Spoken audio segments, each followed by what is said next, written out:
O Lord, our Lord, how majestic is your name in all the earth. You have set your glory in the heavens. Through the praise of children and infants, you have established a stronghold against your enemies, to silence the foe and the avenger. When I consider your heavens, the work of your fingers, the moon and the stars, which you have set in place, what is mankind that you are mindful of them, human beings that you care for them? You have made them a little lower than the angels and crowned them with glory and honor. You have made them rulers over the works of your hands and put everything under their feet, all flocks and herds and the animals of the wild, the birds of the sky and the fish in the sea, all that swim the paths of the seas. Lord, our Lord, how majestic is your name in all the earth.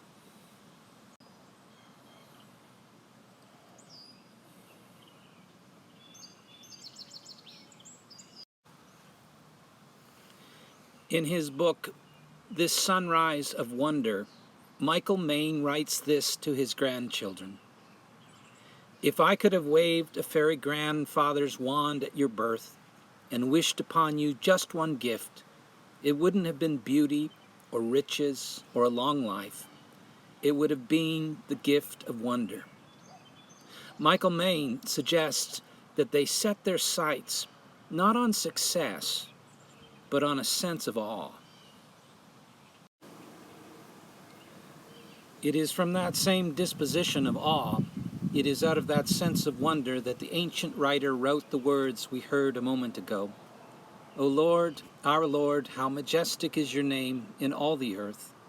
You have set your glory above the heavens.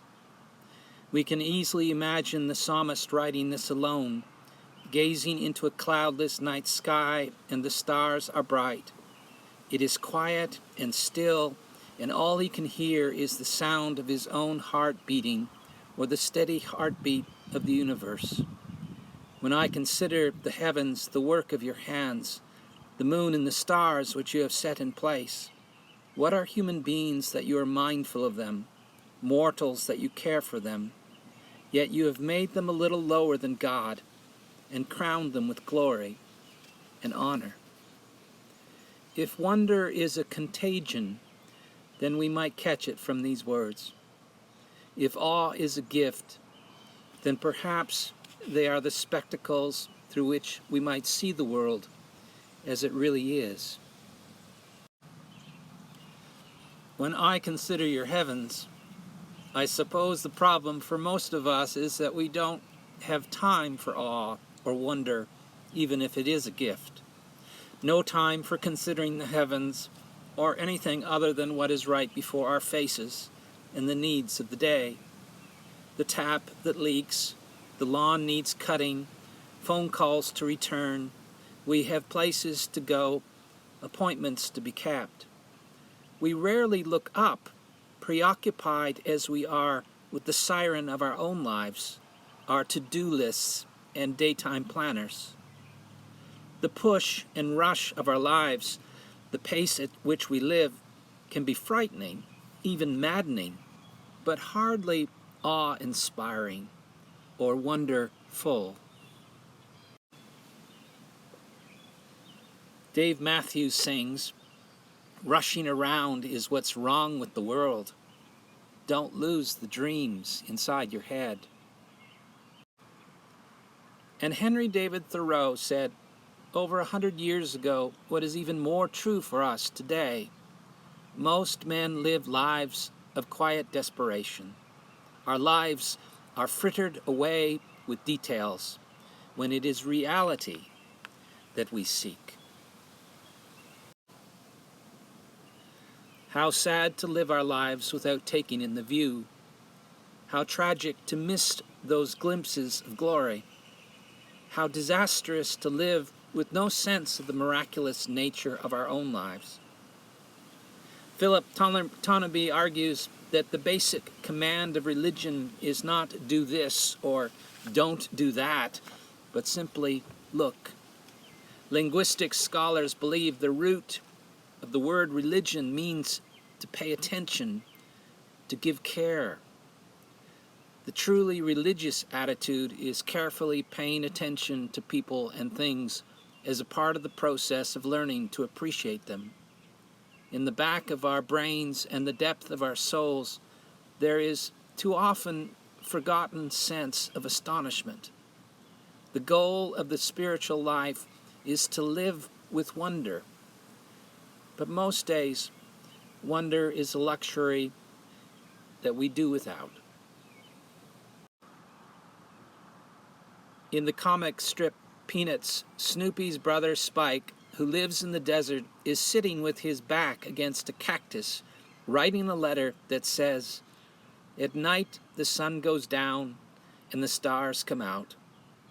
And then in the morning the sun comes up again. It is so exciting to live in the desert." We've gotten used to sunrises and sunsets, mornings and evenings, the moon and the stars. We've gotten used to music and art, friends and family, joy and sorrow. We have too easily grown accustomed to the wonders that surround us in this life. It is a disaster if we pass through our one and only earthly life and miss its glories. We need to learn to see the depths of beauty. And to do that, we don't need to turn away from the ugly facts. Dreariness, tragedy, disease, war are real, but they are no more real than hope, joy, peace, and beauty. If we live with a heightened sense of reality, then we might discover the springs of wonder that are always just below the surface of things. We need a sense of awe, or we will miss what is most real. The world is filled with intimations of the divine. For most of us, there have been moments when a word was spoken and we heard something more than a word. We have all seen more than we let on, and we have felt more than we can describe. By a certain combination of words on a page, by the way paint is placed on a canvas or notes on a score, we have been moved. Because those words, colors, and music speak to us of something beyond. Some moments transcend time and space, and in an inexplicable way speak to our hearts. We have, from time to time, felt the grace of God. Now those moments are unpredictable, and we can't force ourselves into a state of awe.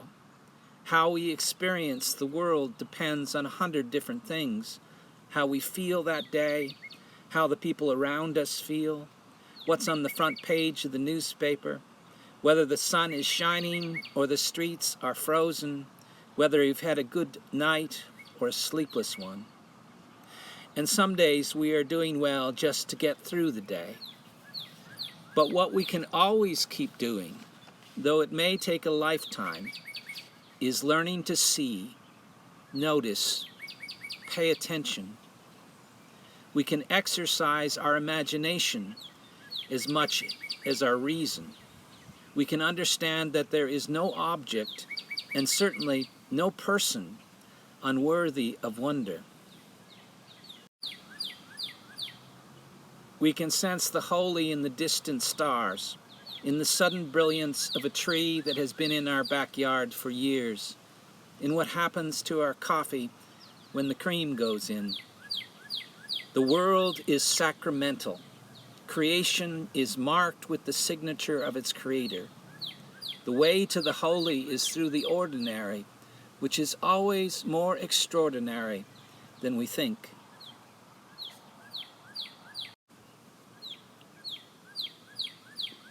The best lives are spent listening to a sense of awe. People have been transformed by reading a single poem by Wordsworth, or listening to a symphony of Mozart, or seeing a painting by Van Gogh. Or for many of us, less often Wordsworth than Robert Service or Wendell Berry. Maybe not Mozart, but Norah Jones or Hank Williams. Van Gogh may leave us empty, But Robert Bateman never fails to delight and fascinate. We keep looking for what feeds our spirit, opens our eyes, and makes us whole. We can choose to be astonished by the people around us. The contemplative writer Thomas Merton describes a moment that changed his life. At Louisville, at the corner of 4th and Walnut, I was suddenly overwhelmed by the realization that I loved all these people, that they were mine and I theirs. It was like waking from a dream of separateness to take your place as a member of the human race. If only everybody could realize this, but it cannot be explained. There is no way of telling people that they are walking around shining like the sun. The people around, even the ones we've gotten used to, shine like the sun. When the novelist Anna Quindlen gave the commencement address at Villanova University, she closed with this story. I found one of my best teachers on the boardwalk at Coney Island maybe 15 years ago. It was December, and I was doing a story about how the homeless survive in the winter months. He and I sat on the edge of wooden supports, dangling our feet over the side, and he told me about his schedule, panhandling the boulevard when the summer crowds were gone, sleeping in a church when the temperature went below freezing, hiding from the police amidst the tilt-a-whirl and the cyclone and some of the other seasonal rides. But he told me that most of the time he stayed on the boardwalk, facing the water, just the way we were sitting now, even when it got cold and he had to wear his newspapers after he read them.